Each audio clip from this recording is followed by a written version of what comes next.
প্রিয় দর্শক, আজকে আপনাদের মাঝে আরেকটি নতুন ভিডিও নিয়ে হাজির হলাম। এই যে আমার চোখের সামনে, ক্যামেরার সামনে আপনারা দেখতে পারতেছেন কতগুলো মানুষ দুইটা ট্রাক্টরের পিছনে হাঁটাহাঁটি করতেছে।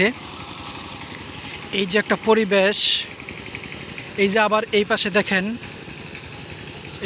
এই পাশে কিছু লোক খেতে রোয়া লাগাইতেছে, আর এই পাশে কিছু লোক মাছ ধরতেছে ট্রাক্টরের পিছনে। ট্রাক্টর যখন হাল চাষ করে এর পিছনে কিন্তু প্রচুর পরিমাণে মাছ পাওয়া যায়, আর তারা কিন্তু এই মাছটা সংগ্রহ করতেছে। বিলের মাছ, প্রকৃত মাছ বা জাতীয় মাছ বলা হয় একে। আর এই যে আপনারা দেখতে পারতেছেন কত সৌন্দর্য, মনোরম পরিবেশ, গ্রামের প্রকৃতি, পাখি কিচমিচ কিচমিচ করতেছে, ঝিকঝিক ঝিকঝিক কিচমিচ করতেছে। এই পাশে আবার ক্ষেত হাল চাষ করবে না, এবার বছর মনে হয় তারা রোয়া লাগাবে না, আর পাশের জমিতে তারা রোয়া লাগাবে।